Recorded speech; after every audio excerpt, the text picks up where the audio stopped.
Controls, और इसके अंदर 2 अदर चैप्टर्स हमारे पास कोर्स में हैं, चैप्टर 5 एंड चैप्टर 6। टेक्निकली दोनों एरियाज या दोनों चैप्टर्स अपनी अपनी कुछ रेलेवेंट बातें करते हैं। 5 ठीक है, लगा ही नहीं हुआ यार, ये लगाना उस्मान। 5 बात करता है on the controls which are set up by the company, और 6 बात करता है उन्हीं लगाए हुए कंट्रोल्स को हमने कैसे एवेलुएट करना है, हमने कैसे उसको टेस्ट करना है। बहुत ही बचपन में जब आप लोग छोटे से बच्चे थे तो आपको ये बताया था कि कंपनी अपने कंट्रोल्स खुद लगाती है, और कंपनी के ऊपर जो ऑडिटर आता है वो आके उन्हीं कंट्रोल्स को एवेलुएट करता है, मगर उन कंट्रोल्स के ऊपर कोई रिपोर्ट नहीं देता। वो क्या करता है, जाते जाते जहाँ तक पॉसिबल हो कंपनी की हेल्प करने के लिए उनको in the form of feedback एक लेटर ऑफ रिकमेंडेशन कह लें, उसको लेटर ऑफ वीकनेस कह लें, मैनेजमेंट लेटर कह लें, कुछ भी कह लें, वो बता देता है कि भाई हमने ये कमियां देखी हैं और आप इनको ऐसे ऐसे ठीक कर सकते हैं, और आप करेंगे कैसे, वो उनके ऊपर छोड़ के चला जाता है। कंट्रोल्स ना सिर्फ लगाना मैनेजमेंट की जिम्मेदारी है, बल्कि उनको सही से अडॉप्ट करवाना भी और उसके बाद उसको मॉनिटर करवाना भी मैनेजमेंट की जिम्मेदारी है। तो कंट्रोल्स बनाना, कंट्रोल्स लगाना, लगाने के बाद उसको एवेलुएट करना और एंड के ऊपर साथ साथ मॉनिटर करते रहना, ये सारा काम किसने करना होता है, कंपनी की मैनेजमेंट ने करना होता है। अब आइए पढ़ लेते हैं। इंटरनल कंट्रोल्स हैं क्या, वो तमाम प्रोसेसेस जिसको मैनेजमेंट ने डिज़ाइन किया है, लगाया है और उसको मेंटेन रख रहे हैं ताकि वो अपने कामों को सही से कर सकें, ताकि वो अपने काम में एक रीजनेबल लेवल ऑफ एश्योरेंस लेके आ सकें। और अपने काम कौन से हैं, they want to achieve their objectives. उनका सबसे पहला ऑब्जेक्टिव क्या है कि वो अपनी फाइनेंशियल स्टेटमेंट्स को ट्रू एंड फेयर बनाए। उसके बाद उनका जो मेन ऑब्जेक्टिव ये है कि वो कंपनी के ऑपरेशंस को ज़्यादा इफ़ेक्टिवली चला सकें, कंपनी के अंदर इंटेग्रिटी को प्रमोट कर सकें, कंपनी में होने वाले फ्रॉड को रोक सकें, कंपनी में होने वाली तमाम तर रिलेटेड पार्टी ट्रांजैक्शंस के ऊपर कड़ी नज़र रख सकें, और कंपनी का जो अकाउंटिंग सिस्टम है वो इतना स्ट्रांग हो कि उससे कोई भी एंट्री मिस ना हो। क्लास के बाद मुझे पानी दे दीजिएगा, पानी कर दें। तो कंट्रोल्स की डिजाइनिंग, इस कंट्रोल की मौजूदगी, कंट्रोल है या नहीं है। जब कंट्रोल नहीं होगा तो उसकी इफेक्टिवनेस तो दूर की बात है। तो पहले कंट्रोल का होना ज़रूरी है, कंट्रोल की एग्जिस्टेंस ज़रूरी है, और जब है तो मुझे क्या देखनी है, उसकी इफेक्टिवनेस। समरी क्या है बेसिकली, अगर मैं आपको वन लाइनर दूं, जितने ख़राब कंट्रोल्स उतना ज़्यादा काम, जितने अच्छे कंट्रोल्स उतना कम काम। अगर ऑडिटर कंक्लूड कर लेता है, डिसाइड कर लेता है कि जो कंपनी के अंदर सिस्टम ऑफ कंट्रोल है वो वीक है और वो कंट्रोल सही से रिलाय नहीं किए जा सकते, तो उस बेचारे का काम बढ़ जाएगा। He will have to perform extensive substantive procedures. और अगर उसकी जजमेंट में कंट्रोल्स हैं और वो अच्छे भी हैं तो वो अपना काम मिनिमाइज कर सकता है। यहाँ तक क्लियर है। And we talked about management letter. ये कॉमन प्रैक्टिस है, वॉलंटरी है, ज़रूरी नहीं है, कंपल्सरी नहीं है, इट्स अ प्रैक्टिस। जहाँ पे उसको नीड फील हो रही है वो जाते जाते एक लेटर ऑफ वीकनेस देके जाएगा कि भाई मैंने तुम्हारे इन कंट्रोल्स को देखा है, मुझे ये कुछ सही नहीं लगे हैं, हाँ मैं तुम्हें रेकमेंड कर रहा हूँ कि यार तुम इसको कैसे सही कर सकते हो। और उसके बाद मैनेजमेंट का क्या उस पर रिस्पॉन्स आता है, वो बात की बात है। तो ये एक लेटर बनाता है जिसके अंदर फर्स्ट कॉलम में लिखता है वीकनेस ऑब्जर्व्ड, फिर उसका पॉसिबल इफेक्ट क्या है, उसकी तरफ से क्या रिकमेंडेशंस हैं, और आखिरी कॉलम खाली छोड़ता है which is the response of management. यहाँ तक डन है। आप लोगों ने एक फॉर्मूला कहीं ना कहीं पढ़ा होगा, audit risk is equal to inherent risk into control risk into detection risk. Technically ये क्या है? Control risk is chapter 5 and chapter 6, detection risk is chapter 4, उसके बाद 7 से लेके 10 तक। इनहेरेंट रिस्क इज आइजा 200, 315, 300 यानी कि ओवरऑल चैप्टर नंबर 3। तो 3 बात करता है कंपनी को और कंपनी के इन्वायरमेंट के मुताबिक। 4 7 से लेकर 10 तक बात करते हैं ऑडिटर के लगाए हुए प्रोसीजर्स के ऊपर, and 5 6 is all about controls. अच्छा, अब ये 5 कंपोनेंट्स हैं किसी भी अच्छे कंट्रोल सिस्टम के अंदर।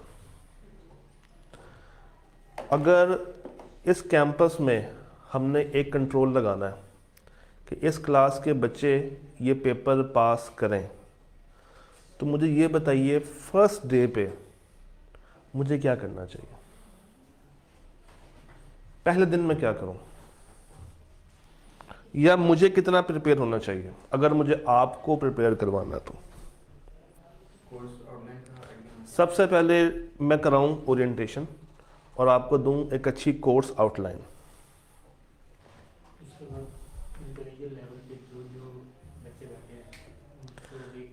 इंडिविजुअल लेवल के ऊपर हर बच्चे को उठाऊं और उसे पूछूं कि भाई तुम्हारा थ्योरी के पेपर में अभी तक क्या रिस्पॉन्स रेट है, तुमने कितने पेपर थ्योरी के दिए हैं, तुम्हारा बी लॉग कितने में पास हुआ था, तुम्हारा सी लॉग कब पास हुआ है, और तुम्हारी थ्योरी के साथ मोहब्बत कितनी है। क्या करूं? कुछ भी बताओ, मुझे आप लोगों को पास करवाना है, तो मुझे कैसे इस क्लास का कंट्रोल सेट करना पड़ेगा? एक प्लान बना के दूंगा, कोर्स कवरेज प्लान बना के दूंगा। सिलेबस आउटलाइन तो बता दी कि यार इतने चैप्टर्स हैं, ये ग्रिड है, ये सीक्वेंस है, यहाँ से सवाल आते हैं, ये चैप्टर क्राइमिंग बेस्ड है, ये चैप्टर लॉजिकल बेस्ड है, ये मिक्स सवाल आते हैं। उसके बाद मुझे आपके साथ एक प्लान शेयर करना है।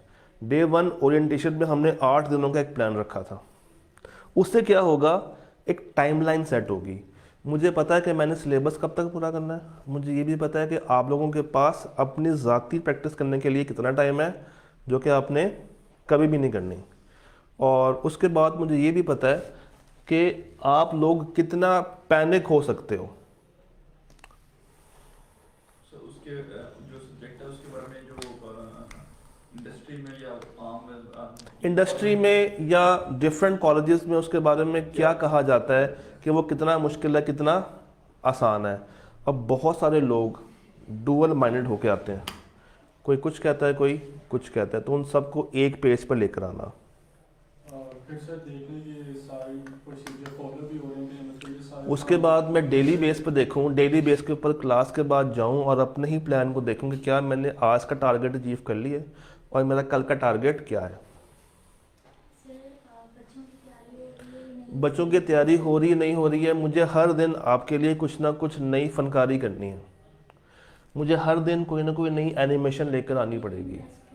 टेस्टिंग, क्लास के अंदर आपसे सवाल लिखवाना, लिखे हुए सवालों को चेक करना, फिर वीकली बेस पे टेस्ट करना, टर्म ओवर टेस्ट करना, क्विज करना, मिड करना, मॉक करना, और फिर जो अच्छे नंबर हासिल कर रहे हैं उनको इनाम भी प्रोवाइड करना।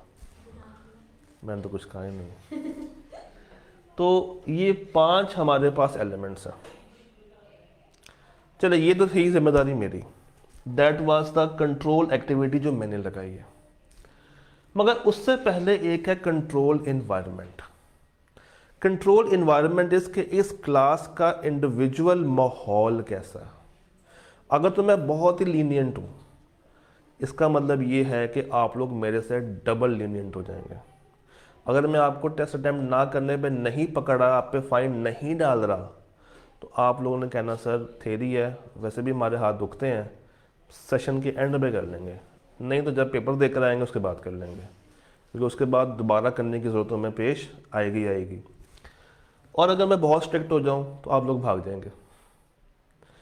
आप लोगों के माइंड में कॉन्सेप्ट होगा, यार इस कॉलेज में तो लिखवाया नहीं जाता, यहाँ पर तो बंदे को पकड़ पकड़ के लिखवाया जा रहा है, तो यहाँ पे जाने का फ़ायदा ही नहीं है, क्योंकि थ्योरी में जाकर तुमने मोबाइल यूज़ करना होता है, कौन सा पढ़ना होता है, वो तुम बराए नाम आते हैं कि बस आगे एक दफ़ा इंश्योर कर लें, अपने माइंड को बताएंगे हाँ मैं क्लास लेने गया था, पढ़ा है नहीं पढ़ा वो बात की बात है।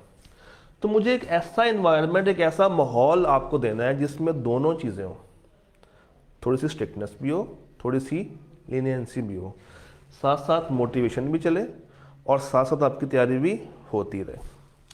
देन एक अच्छा इंफॉर्मेशन सिस्टम, क्लास के अंदर जो लेक्चर डिलीवर हो रहा है वो किस पे रिले किया जा रहा है, क्या आपके हाथों में किताबें हैं या नहीं है, क्या आपको नोट्स प्रोवाइड किए जा रहे हैं या नहीं किए जा रहे हैं, क्या वाइट बोर्ड अवेलेबल है या नहीं है, क्या एक एलईडी चल रही है या नहीं चल रही है।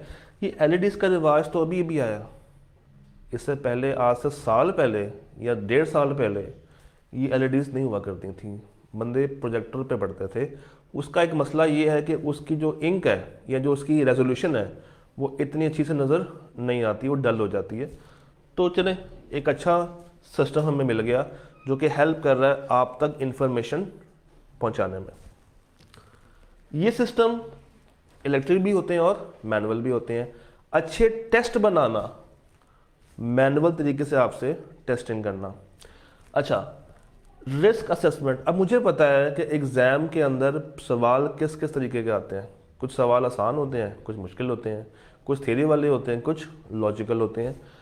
तो एग्ज़ाम के लिए तैयार करना, एग्ज़ाम मेरे लिए क्या है, एक रिस्की एरिया है। मुझे आपको तैयार करना है ताकि आप इस रिस्क असेसमेंट के एरिया को सही से काबू कर सकें। एंड देन ओवरऑल मॉनिटरिंग, वो कौन करेगा, क्वालिटी कंट्रोल डिपार्टमेंट। इन्हीं 5 बातों को एक और एंगल से देखते हैं। एसबीआई कॉलेज कैंपस ने आपको क्लासें दे दी और आपने कैंपस से कहा कि हम आपको फ़ी देंगे 2 इंस्टॉलमेंट्स में। क्लास के बाहर एक नुमाइंदा खड़ा होता है हाथ में एक लिस्ट लेके और हर आने जाने वाले से पूछता है कि तुम्हारा नाम क्या है, तुम्हारा CRN क्या है, और वो नाम CRN को वेरीफाई करता है फ़ी के साथ कि क्या फ़ी उस बच्चे से आई है या नहीं आई है। This is a control activity. Campus का अपना माहौल कैसा है, कैंपस पे खड़े हुए सिक्योरिटी गार्ड्स क्या सही से एक्टिवली काम कर रहे हैं या नहीं कर रहे हैं। फिर कैंपस के अंदर रिजिड माहौल है या लीनियंट माहौल है। कैंपस कैसी कैसी डिवाइसेस यूज़ कर रहा है, उनकी ट्रांजैक्शंस मैनुअल है या इलेक्ट्रॉनिक वे में हो रही हैं। कैंपस को क्या क्या खदशात हैं, कैंपस को क्या क्या रिस्क है। लाइट चली जाए एक रिस्क है, गवर्नमेंट अचानक से कह दे कि जरा हम कैंपस बंद करो, ये भी एक रिस्क है। फिर एक रिस्क ये कि क्या उसके टीचर्स टाइमली सिलेबस ख़त्म कर रहे हैं या नहीं कर रहे हैं। और एंड के ऊपर अगेन एक ऐसा डिपार्टमेंट होगा जो कि इन तमाम चीज़ों को मॉनिटर कर रहा होगा। तो ये 5 कंपोनेंट्स हैं जो कि किसी भी कंट्रोल सिस्टम में होने चाहिए। अगर ये 5 एग्जिस्ट नहीं करते हैं तो आपका वो सिस्टम इतना अच्छा नहीं है। ये निकला है कोसो फ्रेमवर्क से, जिसके बाद 315 ने इसको अडॉप्ट किया। पहले ये 315 में नहीं था, ये सबसेक्वेंटली उन्होंने अडॉप्ट किया था। तो अब आइए इन 5 को एक्सप्लेन करते हैं। सबसे पहले कंट्रोल एनवायरनमेंट, ओवरऑल माहौल। कंपनी कैसी है, कंपनी में काम करने वाले लोग कैसे हैं, कंपनी के अंदर सिस्टम ऑफ इंटेग्रिटी चल रहा है या नहीं चल रहा, कंपनी की सीनियर मैनेजमेंट कितनी कॉम्पिटेंट है, वो कितना कामों के अंदर ध्यान दे रही है, कंपनी का स्ट्रक्चर क्या है, टॉल है या फ्लैट है।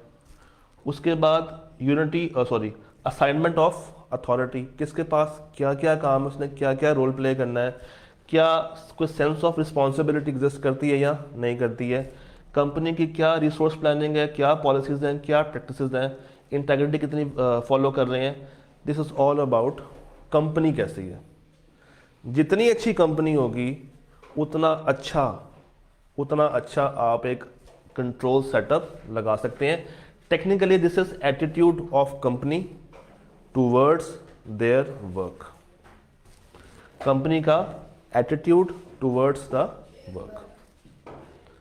देन रिस्क असेसमेंट प्रोसेस, बचपन में देखा था कोड ऑफ एथिक्स के अंदर कुछ थ्रेट्स होते थे, उसको इवेल्युएट करते थे और फिर सेफगार्ड लगाते थे। तो ये वही 3 बातें हैं, थ्रेट को या रिस्क को आइडेंटिफाई करना, इवेल्युएट करना और उसके अगेंस्ट सेफगार्ड लगाना। तो आइडेंटिफाई क्या है कि आपने पोटेंशियल रिस्क रिकग्नाइज कर लिया, असेस कर लिया उसको, और फिर मैनेज करना है कैसे आप कंट्रोल्स लगा के उसको कम से कम कर सकते हैं। रिस्क असेसमेंट प्रोसेस कब आएगा? जब ये कुछ चीज़ें आपके सामने आ रही होंगी।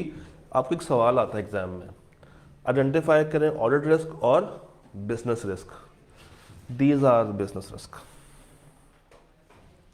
Changes in the entity's operating environment.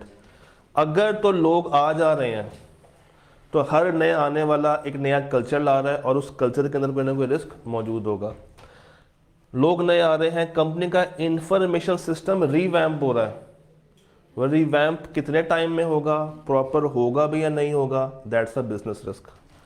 Company बहुत जल्दी से ग्रो कर रही है, चांस ऑफ फ्रॉड ज़्यादा। ये कुछ लिस्टें हैं जो कि नॉर्मली पाई जाती हैं।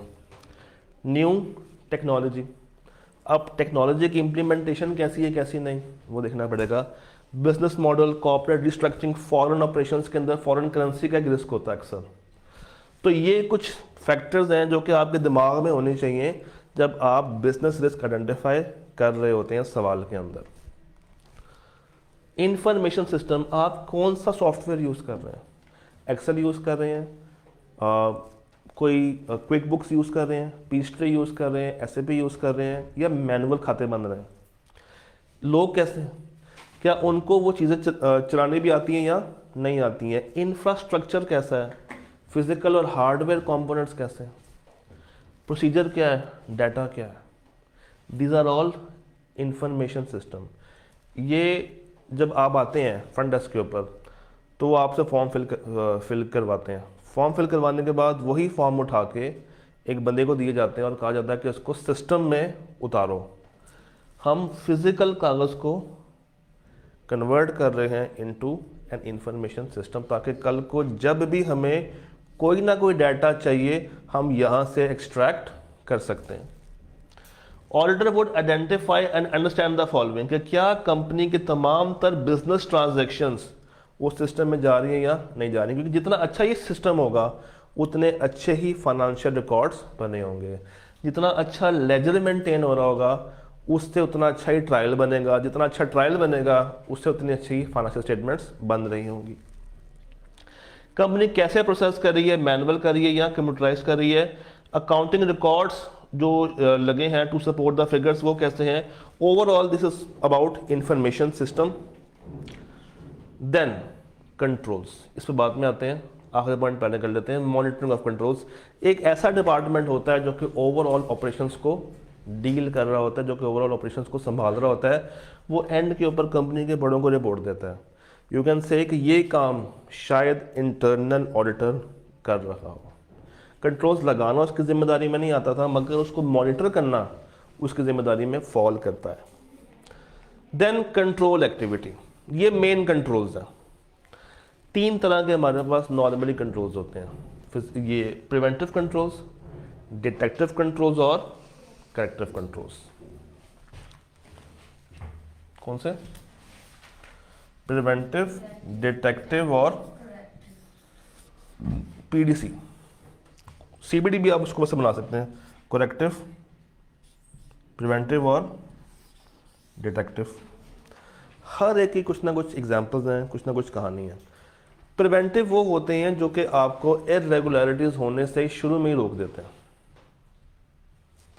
डिटेक्टिव क्या है? इशू हो गया है, अब मुझे इसको पकड़ना है। करेक्टिव क्या है? हुए इशू को ठीक करना है। हम चाहते हैं कि इस कैंपस के अंदर चोरी ना हो, तो प्रिवेंटिव कंट्रोल क्या होगा? सिक्योरिटी गार्ड, कैमरा, कमरों के बाहर ताले, रात 10 बजे के बाद कोई कैंपस में एंटर ना हो। दोनों हो सकते हैं। एक control can be preventive, it can be detective at the same time. मुश्तरी होशियारबाश, या खबरदार कैमरे की आंख आपको देख रही है। आप बेशक को दीवार पे लिखा हो, बट एक लम्हे के लिए जिसने चोरी करनी है ना वो घबरा जाएगा कि शायद मैं पकड़ में ना आ जाऊं, तो वो उसको रोक भी रहा होता है इनडायरेक्टली, मगर असल में उसका काम डिटेक्शन करना है। तो मैंने बिठा दिया बाहर एक सिक्योरिटी गार्ड, मैंने दीवारों पे लगा दिए कैमरे, मैंने लगा दिए एक इलेक्ट्रॉनिक तारें, मैंने कहा 10 बजे के बाद कोई कैंपस में ना आए मेरे अलावा, और मैंने रूम्स के बाहर लॉक लगा दिया, सिक्योरिटी गार्ड के पास पिस्टल्स भी आ गई हैं। तो ये वो कंट्रोल्स हैं जो कि प्रिवेंशन क्रिएट कर रहे हैं चोरी ना होने की। और अगर मेरा गार्ड ही मिला हो, अगर मेरा गार्ड ही मिला हो, तो जितने मर्जी अच्छे कंट्रोल्स क्यों ना हो, लूप होल निकल आया। This is the control risk.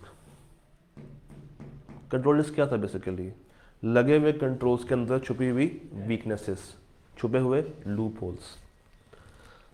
तो how can I achieve prevention? मैं ड्यूटीज को सेग्रीगेट कर दूं, कस्टडी किसी और के पास हो, ऑथराइजेशन कोई और करे, उसकी रिकॉर्डिंग कोई और कर रहा हो, सिक्योरिटी गार्ड्स बिठा दूं, फिर लोगों को ट्रेन करूं, सिस्टम्स के ऊपर पासवर्ड लगा दूं कि जब तक करेक्ट पासवर्ड सिस्टम में नहीं लगेगा कोई भी सिस्टम में एंटर नहीं हो सकता। डिटेक्टिव कंट्रोल्स, इशू हो गया है, चोरी हो चुकी है, अब मुझे देखना है कि किसने क्या किया। उसके लिए कैमरास, उसके लिए सिस्टम लॉग्स, उसके लिए स्क्रीन वार्निंग्स और बैंक रिकंसिलिएशन। बीआरएस कैसे डिटेक्ट करेगी? बीआरएस जब हम बनाते हैं, जब रिकंसाइल करते हैं, तो कैसे ये डिटेक्ट करेगी मसलों को? कुछ डिफरेंस आएगा, कुछ ऐसी ट्रांजैक्शन, कुछ ऐसा प्लस माइनस हो रहा होगा जो कि होना नहीं चाहिए था, या जो हो गया था बट हमने उसको रिकॉर्ड नहीं किया, तो वो हमें डिटेक्ट हो जाएगा। फिर कैमरा जो इंस्टॉल हुए होते हैं वो आपकी तस्वीरें वगैरह पकड़ लेते हैं। सिस्टम लॉग्स क्या होते हैं? रिकॉर्ड्स। आपके मोबाइल के अंदर भी एक लॉग मेंटेन होता है, कॉल लॉग। किसने कॉल की, कब कॉल की, किस टाइम पे कॉल की, कितनी दफ़ा कॉल की, लास्ट टाइम कब कॉल आई थी, मिस कॉल कितनी, पूरी की पूरी हिस्ट्री। This is log.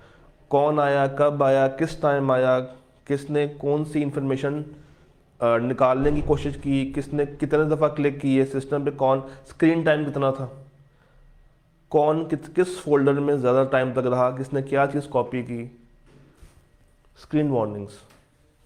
आप सिस्टम एंटर हो गए, सिस्टम में आपने ख़राबी करने की कोशिश की, सिस्टम ने अचानक से आवाज़ निकाली, सिस्टम ने आपको वार्न किया कि आप अपनी अथॉरिटी को सर पास कर रहे हैं, हम आपको ये करने नहीं देंगे। दोनों हो सकते हैं। करेक्टिव। करेक्टिव क्या है? हो गया है गलत, अब मुझे उसको ठीक करना है, करेक्ट करना है। तो मेरे पास क्या होते हैं? System backups. कंटिजेंसी प्लानिंग, ये क्या होती है?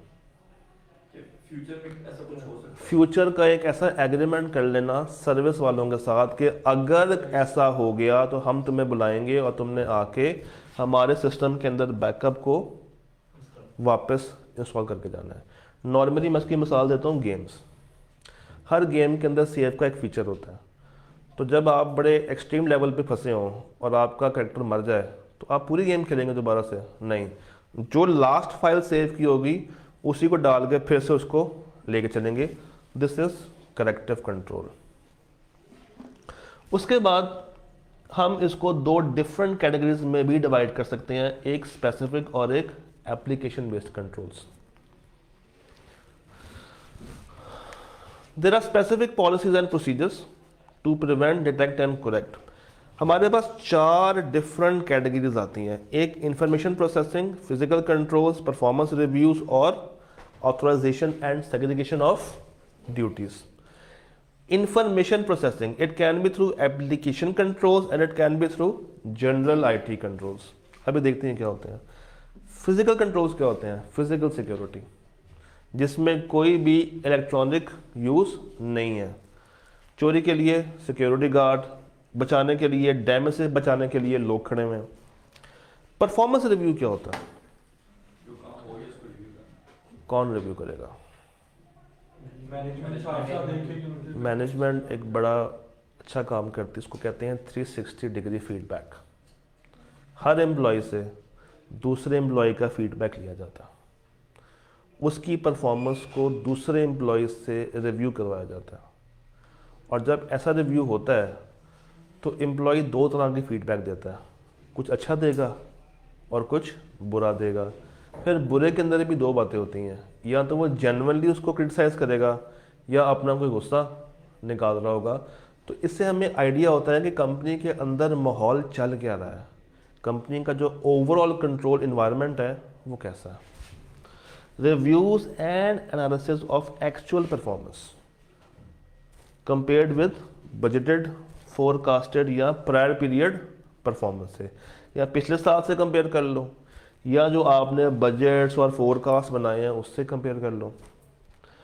Company it includes supervision by management of the work of subordinates, और उसको रिव्यू करवाया जाता है थ्रू अदर सबऑर्डिनेट्स।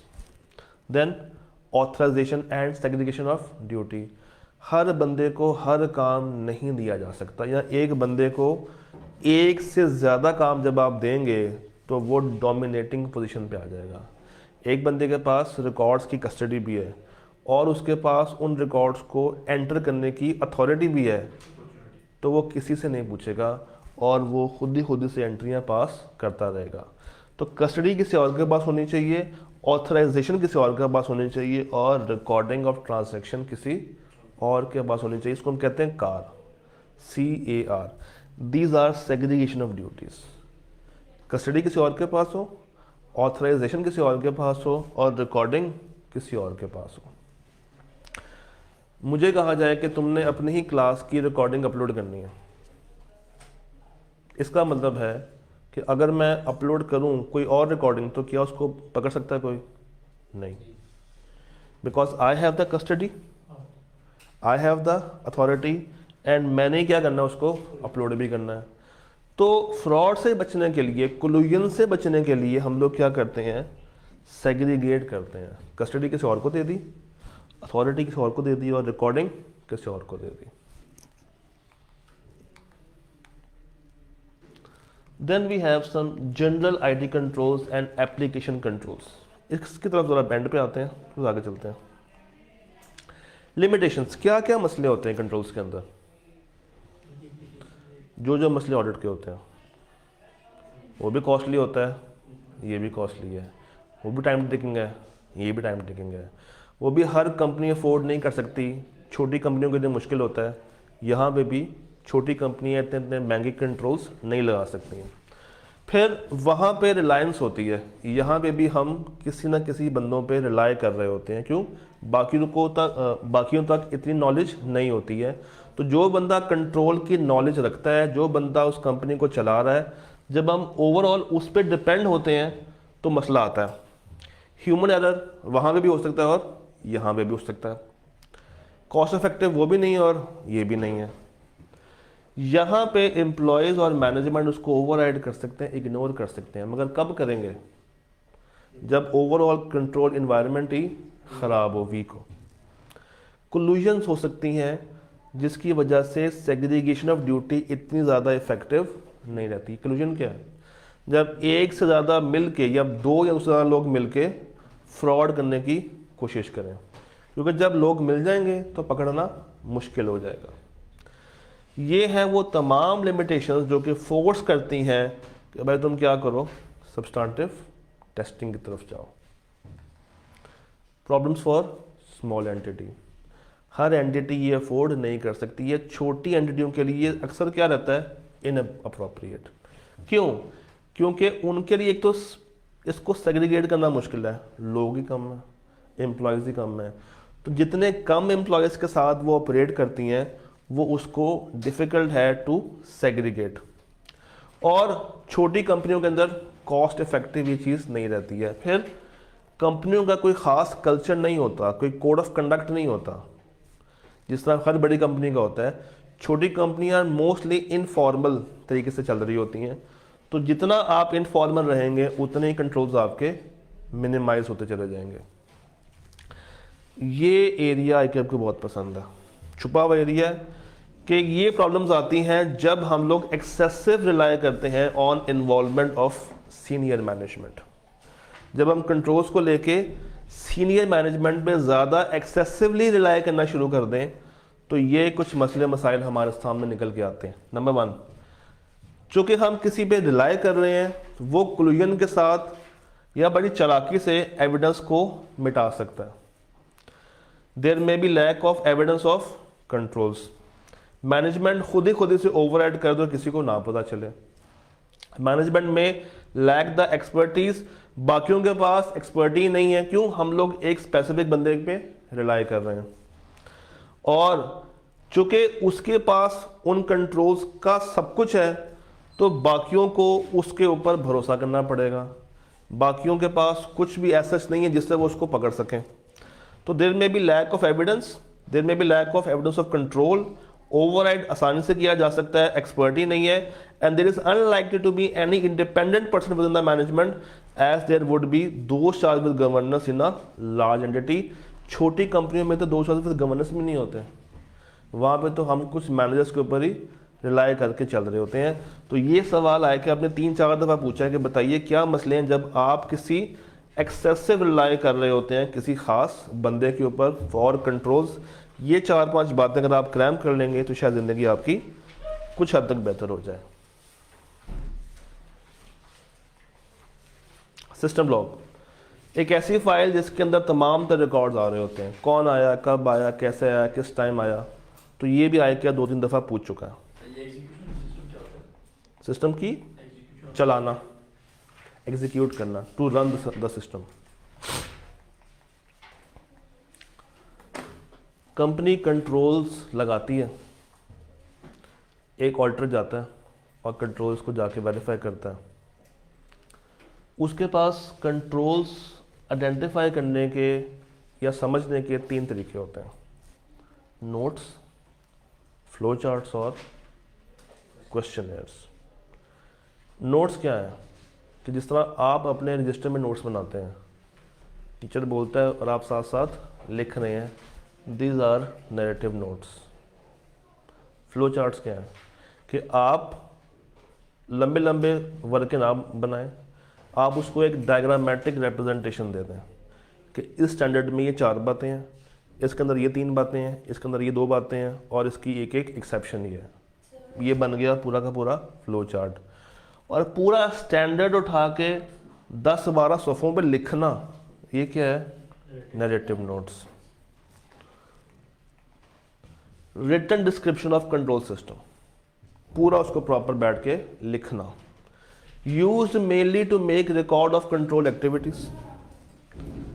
ये लेंथी ज़्यादा है मगर क्या है? सिंपल है। जो बोल रहा है आप उसको पकड़ के लिखते जाएं।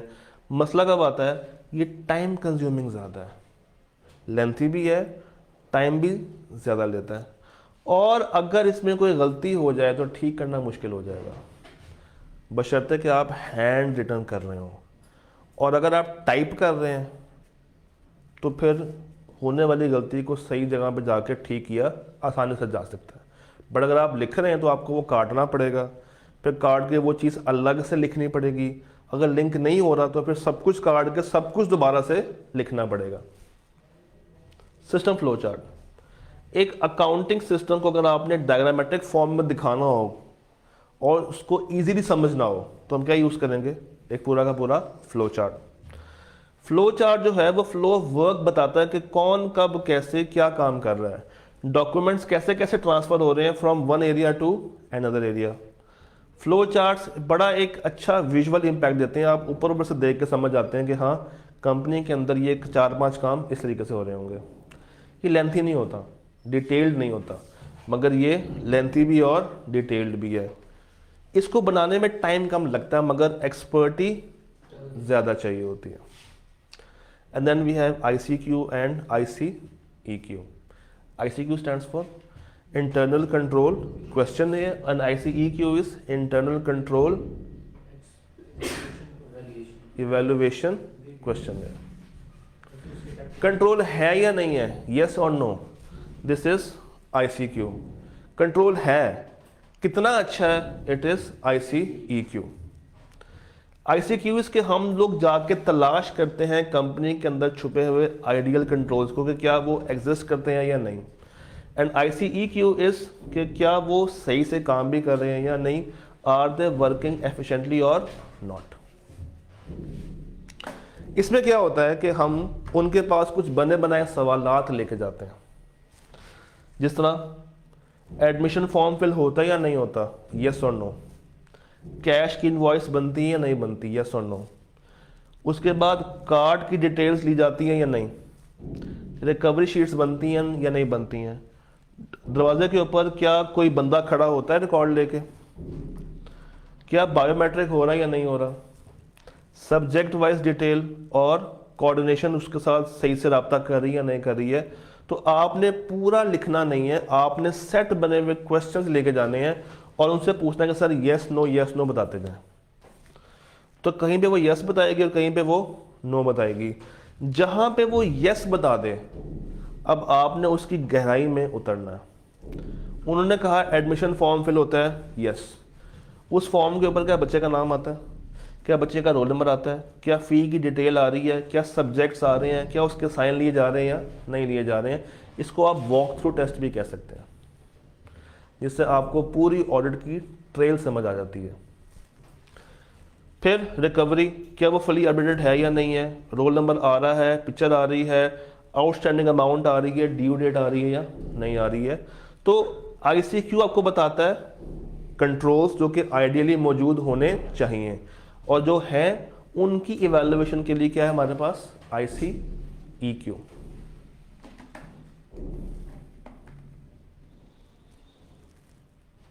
To establish whether the controls किसमें होता है, या यस या no.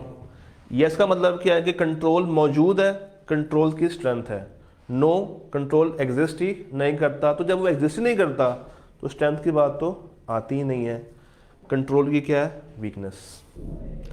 Auditor can also review yes और no to gain overall picture of the entity, कि वो कितनी ज़्यादा रिलायबिलिटी के साथ काम कर रही है। Then we have to check through ICEQ।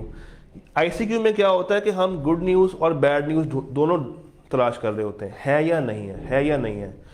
ICEQ में हम तलाश करते हैं बैड न्यूज़। कैसे, कि जो ऊपर से पहले मुझे गुड न्यूज़ आई थी कि कंट्रोल एग्जिस्ट करता है, अब मैंने देखना है कि इस एग्जिस्टिंग कंट्रोल की इफेक्टिवनेस को इवेल्युएट करने के लिए क्या क्या कंपोनेंट्स मिसिंग हैं। जो हैं वो तो हैं, मिस क्या क्या हो रहा है। तो यहाँ पे हम बैड न्यूज़ की तलाश कर रहे होते हैं कि क्यों, कैसे ये कंट्रोल्स मेरे वीक हो सकते हैं। लाइक एन ICQ भी क्या है, एक शॉर्टर लिस्ट ऑफ क्वेश्चन जिसमें यस और नो में आपने आंसर देना होता है। अब आते हैं पीछे वापस, let's come back to this examples of some application based control. पहला क्या, दूसरा क्या, तीसरा क्या, चौथा क्या, पांचवा क्या, ऑन स्क्रीन प्रॉम्प्ट, उसके बाद आएगा चेक डिजिट। दो बातें यहाँ पे मिसिंग है, वो आपकी किताब में आ रही होंगी, जरा बताएं। Duplicate check, completeness check. Duplicate और completeness check. Sequence check. Let's से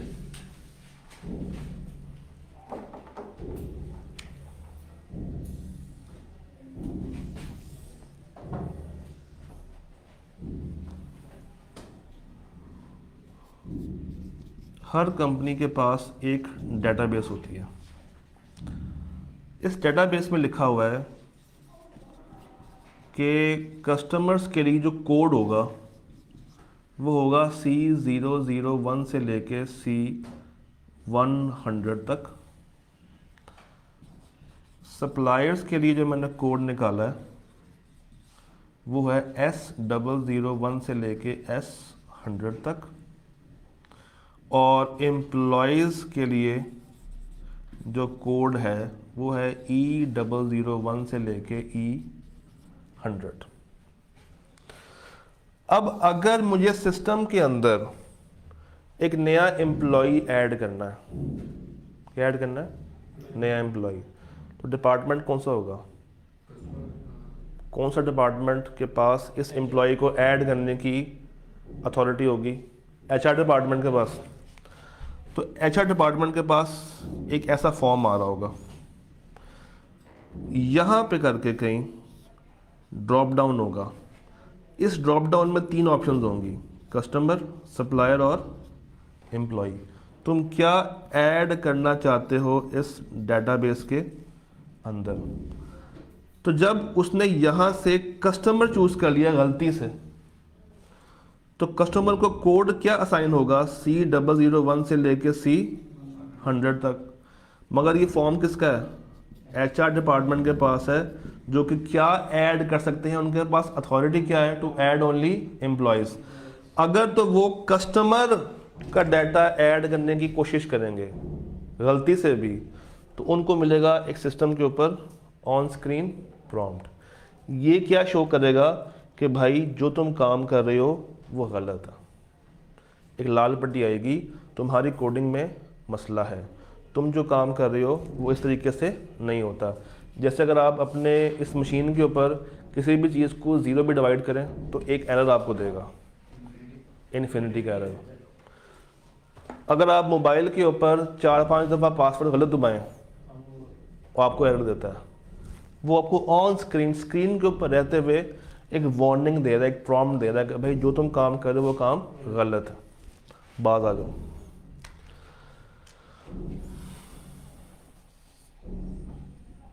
कस्टमर को हमने कोड दिया था 001 से लेके 100 तक।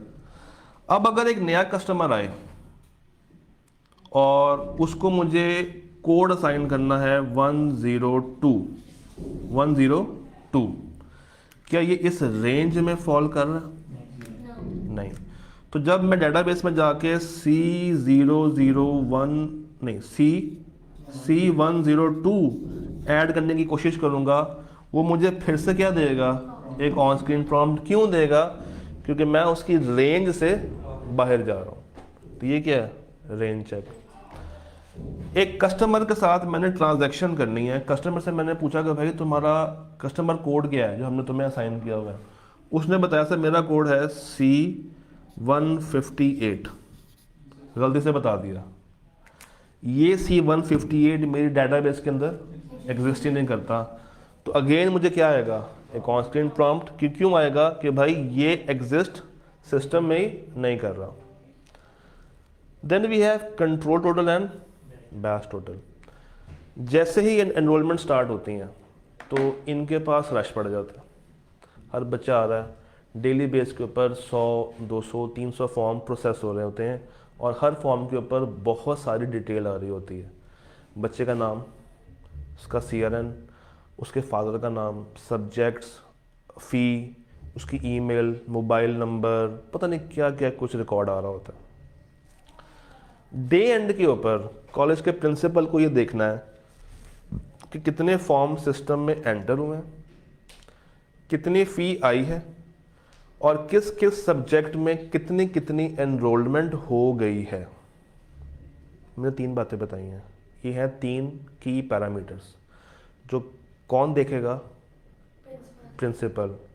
उसके लिए इररेलेवेंट है बच्चे का CRN क्या, उनके लिए इररेलेवेंट है कि बच्चे ने अपना ईमेल आईडी सही दिया या नहीं दिया। इररेलेवेंट है कि बच्चे ने फादर का नाम लिखा है या नहीं लिखा। इवन ये भी इररेलेवेंट है कि बच्चे का नाम क्या, या नाम लिख दें या CRN लिख दें।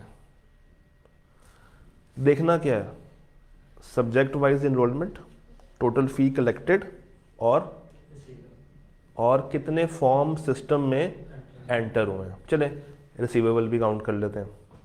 4 बातें।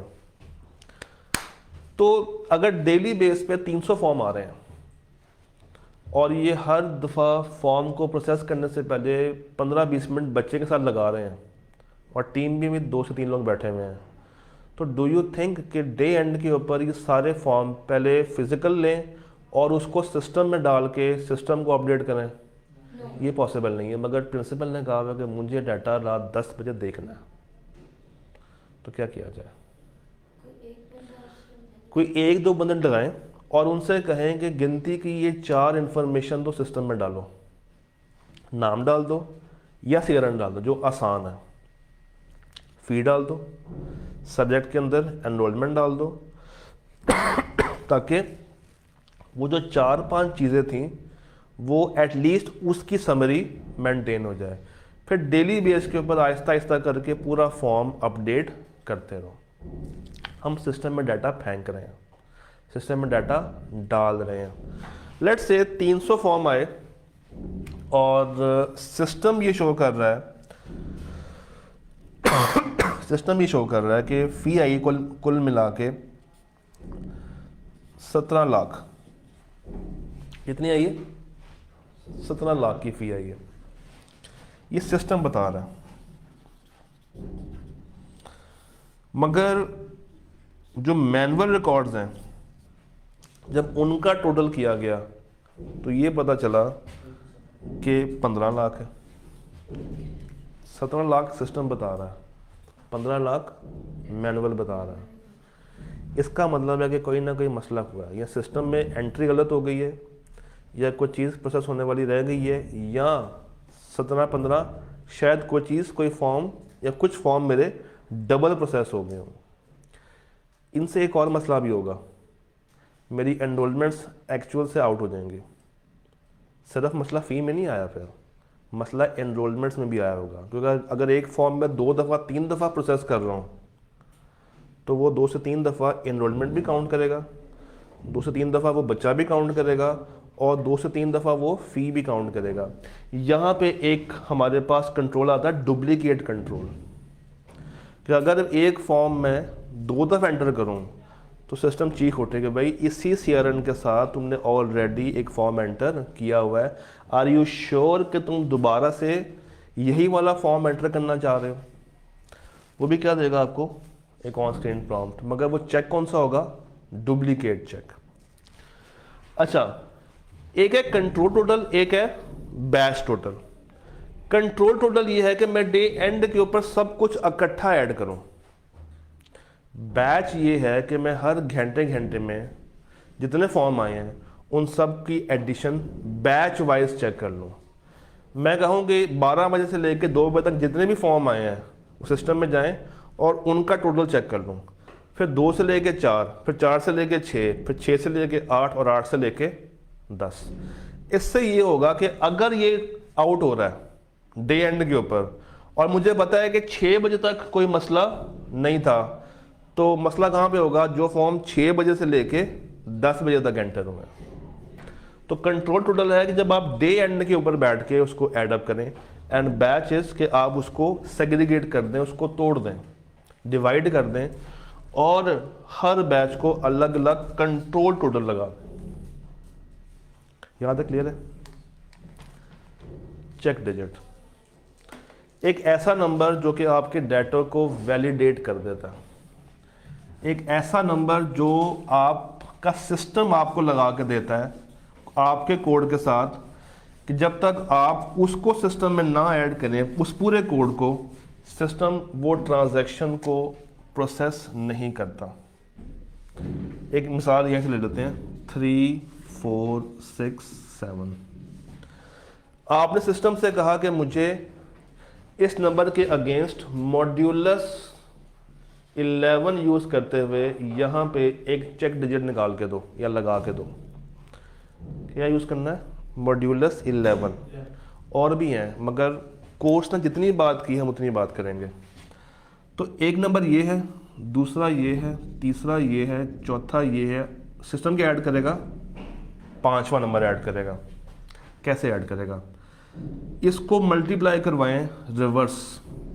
x multiply by 1, 7 multiply by 2, 6 को 3 से, 4 को 4 से, 3 को 5 से। 1 2 3 4 5। 3 5s are 4 4s are 6 3s are 7 2s are x 1s are x। फिर इनको ऐड करें। 15 + 6 = 31, 41, 49, 59, 63। तो ये आंसर आएगा आपके पास 63 + x। हमने क्या फाइंड करनी है?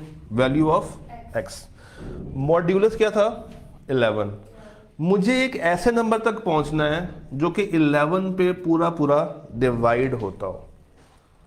कहां तक पहुंचना है? एक ऐसे नंबर पे जाना है जो कि 11 पे पूरा पूरा डिवाइड हो।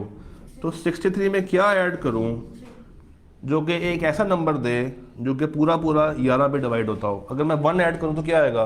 64। क्या वो पूरा डिवाइड होगा? नहीं। 2 ऐड करूं तो, 3 ऐड करूं तो हो जाएगा। ये बन जाएगा 66 divided by 11 is equal to 6। ये पूरा पूरा डिवाइड हो गया है। तो what would be my check digit? 3। आज तक आई कैड में चेक नहीं किया इसको न्यूमेरिकल में, शायद कभी कर ले 2 नंबर के लिए। तो आना चाहिए। मल्टीप्लिकेशन और वैल्यू इसमें क्या यूज होती है। चैप्टर 5 तसल्ली से पढ़ें, अब आराम से पढ़ें। आपके पास पूरे 15 मिनट है, चलिए 20 मिनट ले लें। चैप्टर 5 उसके बाद ब्रेक करेंगे ना, पहले पढ़ लें, सवाल करेंगे, उसके बाद आपको मैं ब्रेक पे भेज दूंगा तसल्ली के साथ।